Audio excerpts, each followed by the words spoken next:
So here's where things begin for real. I want to welcome people to the course, and I want to welcome people to the first series of lectures, which is on the brain, on neuroscience.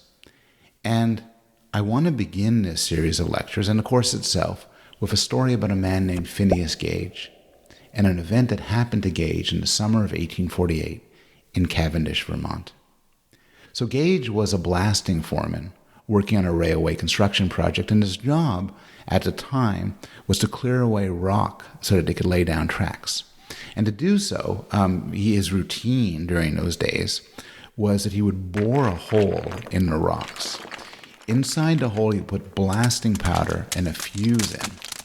Then he would cover that up with dirt and sand and take a tamping iron, which he carried with him, a big piece of steel, looked like a javelin, and use it to tamp down the sand and the dirt so that later they could set the fuse and cause the explosions.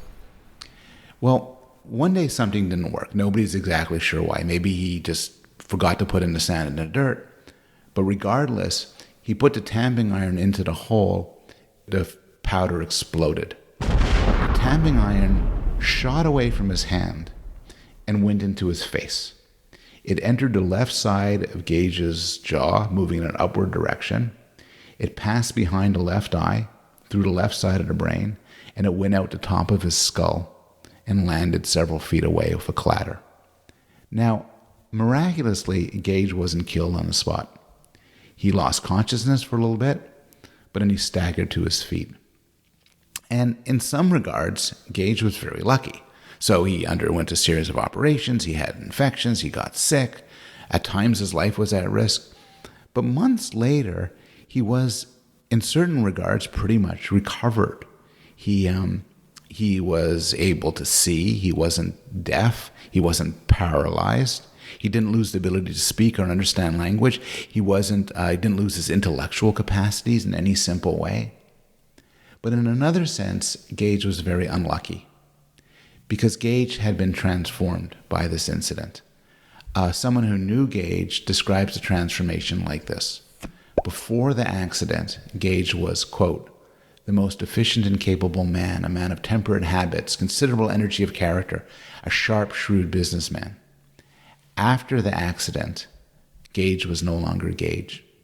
He was fitful, irreverent, indulging at times in the grossest profanity, manifesting but little deference for his fellows. He ended up losing his job.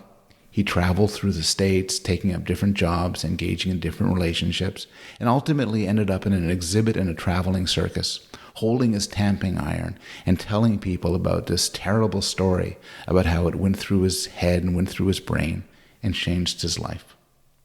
So why am I telling you this story? Well, as I said, I want to begin the course by talking about the brain. And the story of Phineas Gage illustrates something which we have abundant reason to believe, which is that the brain is the source of mental life. And so damage to the brain can have profound effects on who we are and what we are. And the idea here is nicely summarized by the Nobel Prize-winning biologist Francis Crick. He calls it the Astonishing Hypothesis. As he writes, the astonishing hypothesis is that you, your joys and your sorrows, your memories and your ambitions, your sense of personal identity and free will are in fact no more than the behavior of a vast assembly of nerve cells and their associated molecules.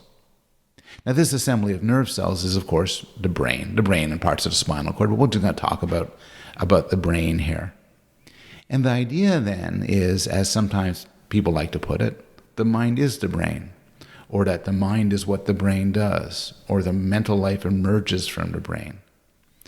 The official term for this is materialism, that we are material beings. Now, everybody accepts that our arms and legs and our heart and kidneys are made of the same sort of stuff as rabbits and automobiles and cups. But the idea is that our mental life, what makes us special, our most intimate feelings and thoughts, also arise from these material things. And this is the idea that makes possible the discipline of neuroscience and much of psychology.